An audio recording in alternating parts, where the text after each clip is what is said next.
오늘 우리에게 주신 하나님의 말씀은 에베소서 5장 22절에서 33절까지 말씀입니다. 에베소서 5장 22절에서 33절까지 말씀입니다. 신약 315페이지 제가 봉독해 올리겠습니다. 아내들이여 자기 남편에게 복종하기를 주께 하듯 하라. 이는 남편이 아내의 머리됨이 그리스도께서 교회의 머리됨과 같음이니 그가 바로 몸의 구주시니라. 그러므로 교회가 그리스도에게 하듯 아내들도 범사에 자기 남편에게 복종할지니라. 남편들아, 아내 사랑하기를 그리스도께서 교회를 사랑하시고 그 교회를 위하여 자신을 주심같이 하라. 이는 곧 물로 씻어 말씀으로 깨끗하게 하사 거룩하게 하시고 자기 앞에 영광스러운 교회로 세우사 티나 주름 잡힌 것이나 이런 것들이 없이 거룩하고 흠이 없게 하려 하심이라. 이와 같이 남편들도 자기 아내 사랑하기를 자기 자신과 같이 할지니 자기 아내를 사랑하는 자는 자기를 사랑하는 것이라. 누구든지 언제나 자기 육체를 미워하지 않고 오직 양육하여 보호하기를 그리스도께서 교회에게 함과 같이 하나니 우리는 그 몸의 지체임이라. 그러므로 사람이 부모를 떠나 그의 아내와 합하여 그 둘이 한 육체가 될지니 이 비밀이 크도다. 나는 그리스도와 교회에 대하여 말하노라. 그러나 너희도 각각 자기의 아내 사랑하기를 자신같이 하고 아내도 자기 남편을 존경하라. 아멘. 오늘 에베소서 본문에서 바울 사도는 가정에서의 부부 관계의 도리를 가르치면서 그것이 주님과 교회의 관계임을 비유합니다. 우리가 이 땅을 살아가면서 두 개의 영원한 공동체가 있습니다. 그 첫 번째는 가정입니다. 세상이 둘 쪽이 나도 가정은 사라지지 않습니다. 두 번째로 하나님 앞에 예배하는 예배 공동체인 바로 교회입니다. 하나님의 창조 사역 가운데 가장 최고의 피크는 한 사람을 만들고 그리고 그 사람이 혼자 사는 것이 외롭다 하여 돕는 배필을 통해서 가정을 이루게 한 게 하나님의 창조 사역의 가장 큰 핵심입니다. 또 하나의 하나님의 구원 사역의 가장 큰 핵심은 이 땅 가운데 교회를 만들고 교회를 통해서 예수님이 누구신지를 보여주었던 것입니다. 다시 말해서 교회는 가정의 확대가 교회입니다. 그러니까 가정과 교회는 결국 부부간의 신랑과 신부가 하나이듯이 예수님과 교회가 하나임을 오늘 본문을 통해서 이야기하는 것이에요. 오늘 25절에는 이렇게 말씀하죠. 남편들아, 아내 사랑하기를 그리스도께서 교회를 사랑하시고 그 교회를 위하여 자신을 내어주심과 같이 하라라고 이야기했어요. 그러니까 예수님에게 있어 가장 큰 애인이 있다면 교회입니다.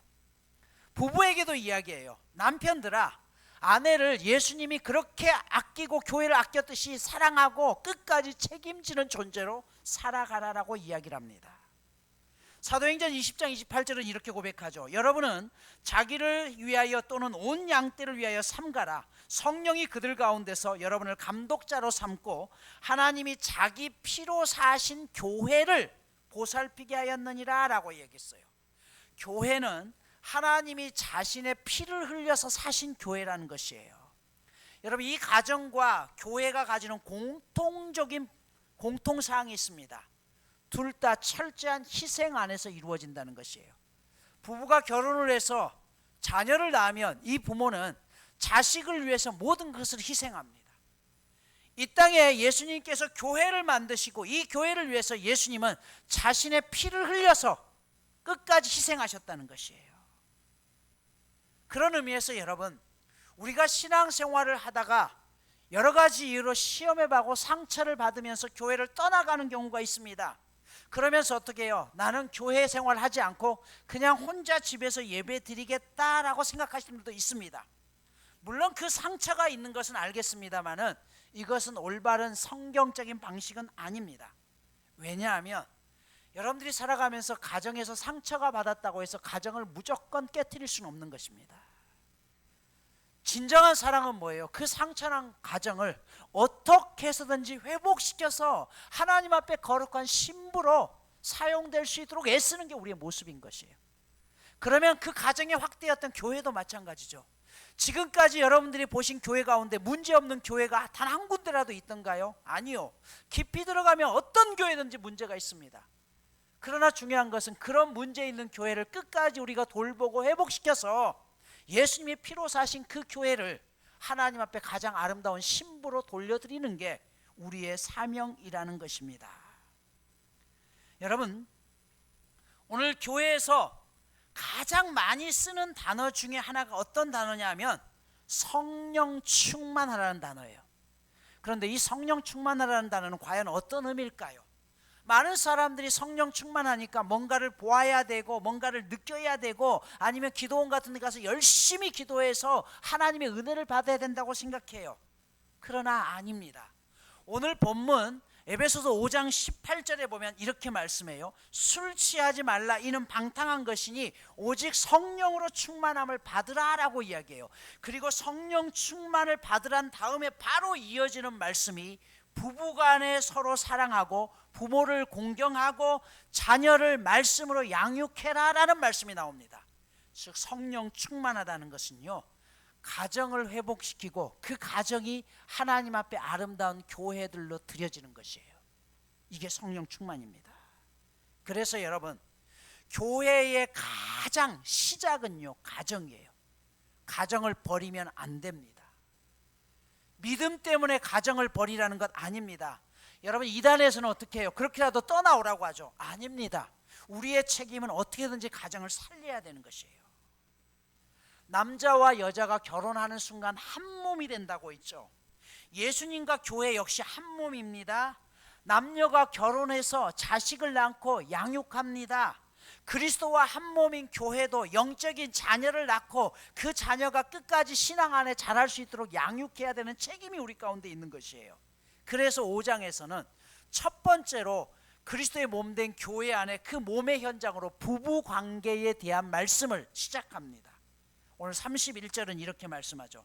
그러므로 사람이 부모를 떠나 그의 아내와 합하여 그 둘이 한 육체가 된다라고 했어요. 부부는 한 몸입니다.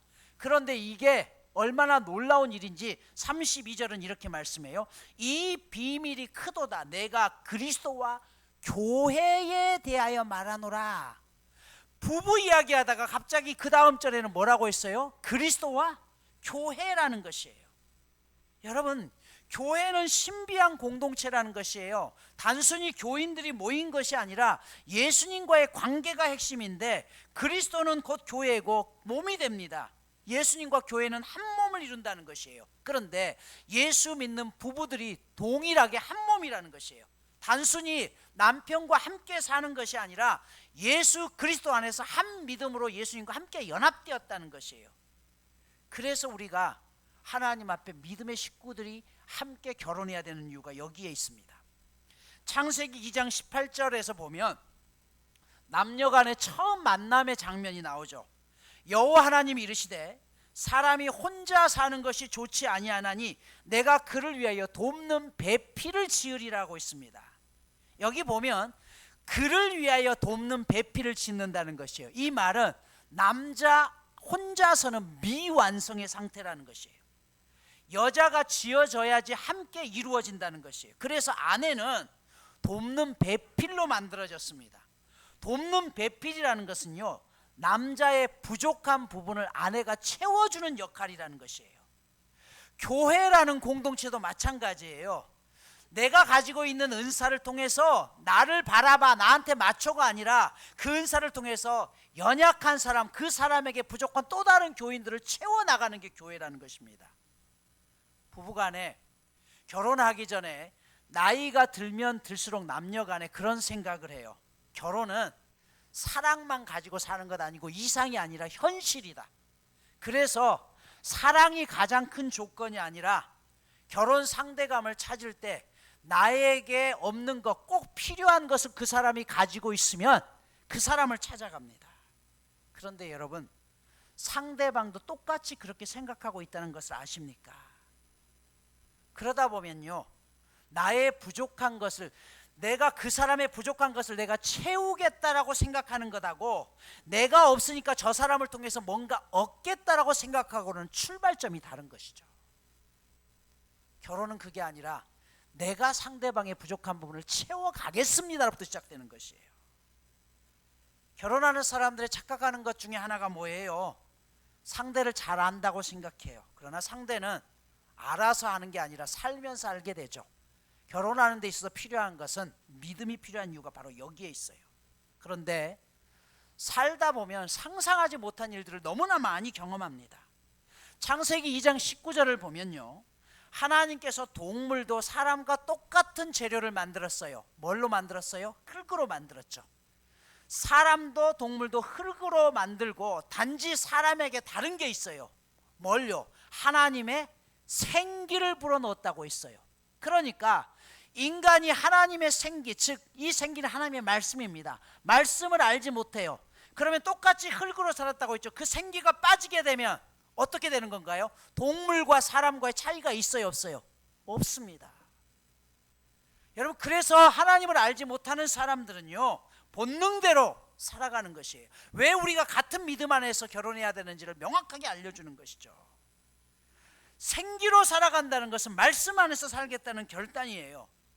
그런데 여러분, 여자를 만들 때 여자의 존재는 흙으로 만들지 않았습니다. 뭘로 만들었어요? 남자의 갈비뼈로 만들었습니다. 원재료가 달라요. 여자에게 있어서 남자의 생명의 근원이 남편입니다.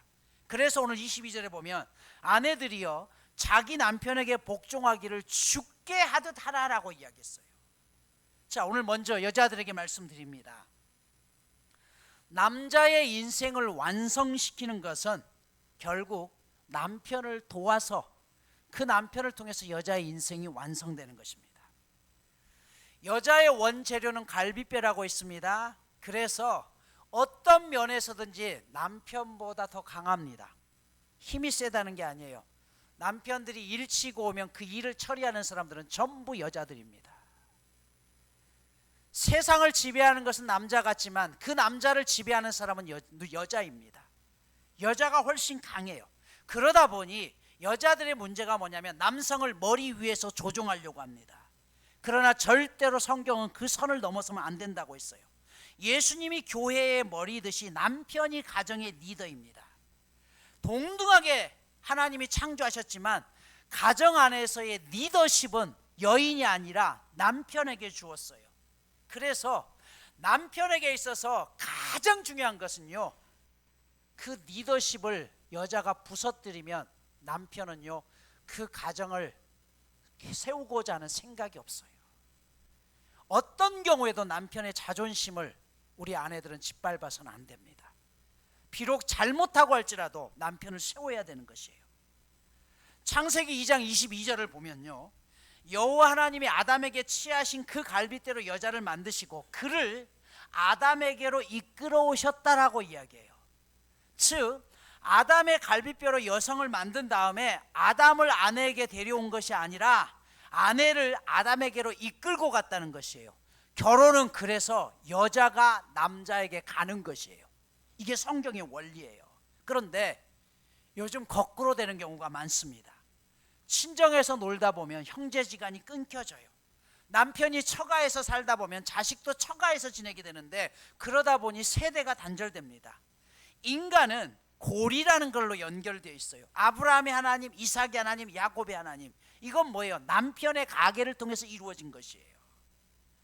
이 역할을 감당하는 것은 아내가 해주어야 된다는 것이에요.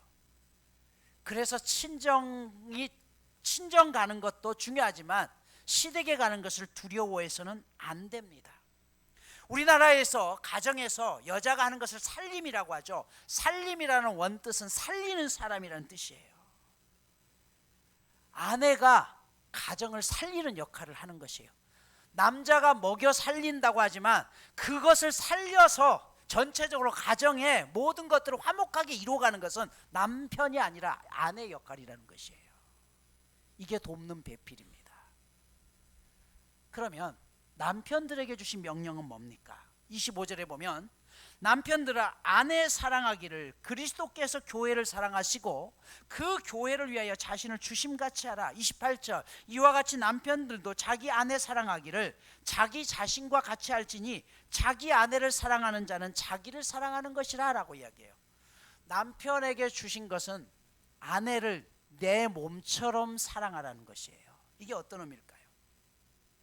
여러분, 이 세상에 사랑스럽기만 한 여자는 없습니다.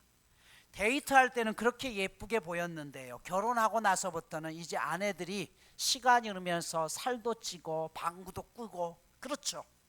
화장도 예쁘게 하던 아내가 어느 순간부터 화장도 안 합니다. 기미는 껴가죠. 여러분, 그런데 이것을 그대로 받아들일 수 있어야 돼요.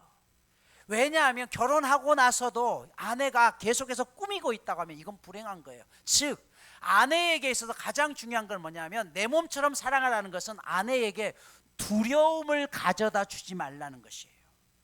왜냐하면 아내는 결혼하는 순간 남편에게 모든 것을 올인합니다. 다니던 직장도 아이가 생기면 과감하게 가정을 위해서, 아이를 위해서 포기해요. 이유는 딱 한 가지입니다. 남편이 나를 책임져 줄 것을 믿기 때문이에요. 하지만 변해가는 남편을 보면서 아내는 두려워합니다. 남편이 전부라고 생각해서 올인했는데 그 남편이 변하니 당연히 아내는 두렵습니다. 남편은 그런 아내의 두려움을 풀어줘야 된다는 것이에요.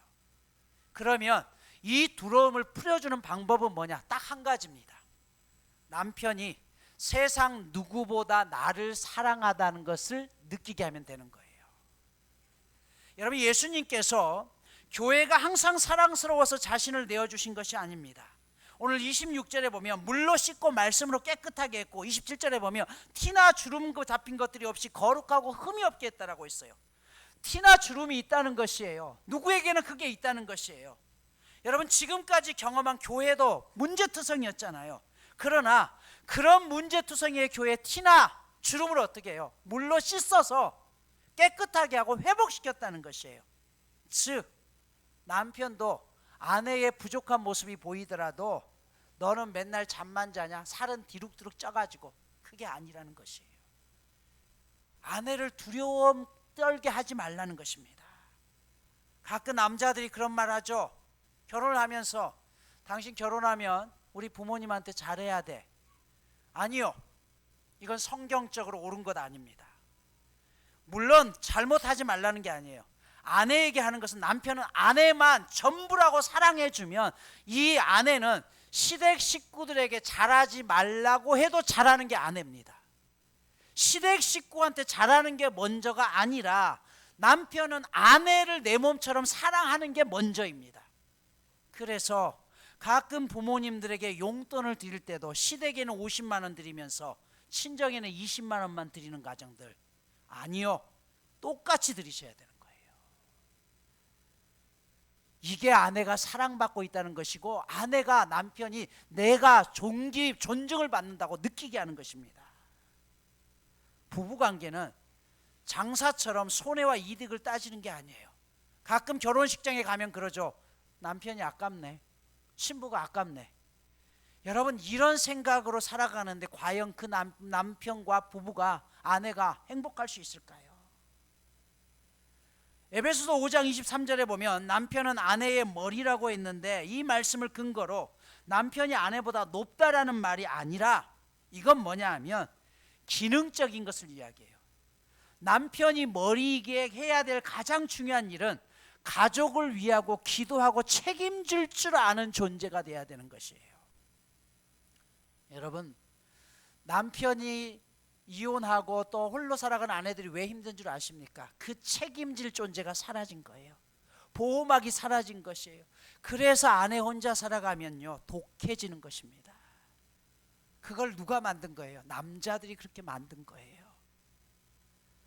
디모데전서 2장 8절에서는 이렇게 말씀합니다. 그러므로 각 처에서 남자들이 분노와 다툼이 없이 거룩한 손을 들어 기도하기를 원한다라고 했어요. 여러분, 지금 여기 디모데전서는 뭐라고 했냐면 아내들한테 기도하라는 게 아니라 남편들에게 기도하라고 했어요. 이게 무슨 말이냐면 신앙의 가장 역시 남편이 돼야 된다는 것이에요. 참 이상하죠. 다른 것은 남편이 다 주도가 되는데요, 신앙생활하는 것은 항상 아내가 주도권이 되어 있습니다. 아니요, 남편이 말씀 안에 제대로 서야지만 하나님의 뜻을 알게 되고, 그렇게 해야지만 가정의 리더로서 그 가정의 아내와 자녀들을 말씀으로 세우고 제대로 세워갈 수 있는 게 바로 그것이에요. 남편이 말씀 안에 서 있지 못하고 아내가 서 있다 보니까 하나님의 뜻을 이해하지 못해서 같은 믿음을 가지면서도 갈등이 생기는 것이에요. 그래서 싸우고 그리고 때려 부시고 하는 겁니다. 성경은 분명하게 신앙의 가장은 아내가 아니라 남편이라고 이야기했습니다. 앞으로 저희 교회도 장로님을 선출할 때가 있을 텐데 그때 반드시 저희 교회가 할 일이 한 가지 있습니다. 가족들로부터 동의서를 받는 것. 이분이 장로님으로서 역할이 감당합니까? 가능합니까? 여러분, 가정 안에서 제대로 하지 못하면서 교회에서만 열심히 하는 것은 가식입니다. 그건 거짓이에요. 오늘 말씀을 마무리합니다. 사도 바울은 에베소서에서 교회를 먼저는 머리와 몸의 관계로 설명합니다. 그 몸을 우리가 세우는 것은 누군가에게 선물이 된다라고 했죠. 그러면 여러분, 교회는 큰 교회와 작은 교회로 구분하는데 그 큰 교회가 작은 교회로 구분할 것이 아니라 교회의 구분은 살아있는 교회와 죽은 교회로 구분하는 게 더 맞습니다. 그러면 살아있는 교회와 죽은 교회의 차이는 뭘까요? 그것은 누군가에게 선물이 된다고 한다면 살아있는 교회입니다. 반면 아무리 교회 사이즈가 크다고 할지라도 그 교회에 누군가의 선물이 되지 않고 자기들만 알고 다툼이 있다면 이 교회는 죽은 교회예요. 출애굽기 20장을 보면요, 하나님께서 번제와 화목제를 드릴 때, 제단을 쌓을 때 다듬은 돌로 쌓지 말고 그냥 있는 돌, 아니면 흙으로 제단을 만들다고 했어요. 흙으로 제단을 만들 때 꼭 돌이 필요하면 돌 하는데 다듬은 거 말고 그냥 있는 돌을 가져다가 제단을 쌓으라고 했습니다. 굳이 하나님께서 왜 이렇게 말씀하셨을까요? 여러분, 다듬은 돌이라는 것은 애굽에서 살았던 종살이를 연상시키는 일입니다. 애굽에서 이스라엘 백성들은 어마어마한 규모의 신전을 만들었고요, 국가의 성을 만들었고 피라미드를 만들었습니다. 그들이 그 자국에 맞추기 위해서, 그 사이즈 하나하나를 맞추기 위해서, 그 규격을 맞추기 위해서 깎아내고 그렇게 힘겹게 피눈물을 흘리면서 노예 생활을 했던 그들의 아픔을 하나님이 아시는 것이에요.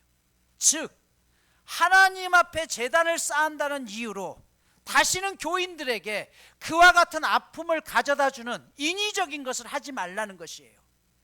흙으로 만들어졌어요. 쉽게 부셔질 수밖에 없는 게 우리의 존재들이고, 있는 모습 그대로 와서 하나님 앞에 아름답게 예배드리는 것이 우리의 모습이지, 깎아내서 보이기 위한 식으로 하나님 앞에 예배드리지 말라는 것이에요. 차라리 소박할 망정 그게 좋다는 것이에요. 지금도 많은 교회들이 화려한 교회를 짓느라고 막대한 돈을 들이고 있습니다. 하지만 크고 화려한 예배당이 과연 선물이 될지 아니면 거침이 될지는 우리는 생각해 봐야 됩니다. 차라리 소박하고 초라할 망정 사람들의 눈에서 눈물을 닦아주는 교회, 사회의 그늘진 곳을 닦기 위해서, 밝히기 위해서 애쓰는 교회, 그리고 깨어진 부부가 있으면 그 부부를 위해서, 그 가정을 살리기 위해서 오히려 교회에서 돈을 쏟아 부어서라도 살려주는 교회가 정말 이 땅에 살아있는 교회가 아니겠습니까? 오늘 그래서 이어지는 본문 25절에서는 이렇게 얘기하죠. 남편들아 아내 사랑하기를 그리스도께서 교회를 사랑하시고 그 교회를 위하여 자신을 주심같이 하라라고 이야기했어요. 사람은 혼자서 살아갈 수 없습니다. 그리스도와 교회의 관계를 깨닫게 하기 위해서 남자와 여자가 한 몸이 되어 부부로 살게 했습니다. 이게 돕는 배필이에요. 돕는 배필은 단순히 손발을 돕는다는 게 아니라 반려자라는 것입니다. 에제르라는 원래의 뜻은 뭐냐면 마주 본다는 것이에요. 공통 목표를 보고 함께 부부가 살아가야 되는 게 부부라는 것이에요. 동일한 꿈을 꾼다는 것이에요. 이 말은 무슨 말이에요? 서로가 서로에게 선물이 되는 것을 이야기하죠. 여러분, 부부가 살아가면서 선물의 인생이 아니라 서로가 죽기보다 싫은 존재가 된다고 한다면 이게 얼마나 큰 비극입니까? 하나님이 원하시는 교회는요, 부부가 서로가 선물이 되고 한 꿈을 가지고 한 곳을 바라보며 하나님 앞에 거룩한 신부로 세워지는 것이 하나님이 원하시는 가정이고 교회의 모습입니다. 그래서 성경은 모일 때마다 말하죠. 서로 돌아보아 사랑과 선행으로 격려하라. 하나라고 했어요.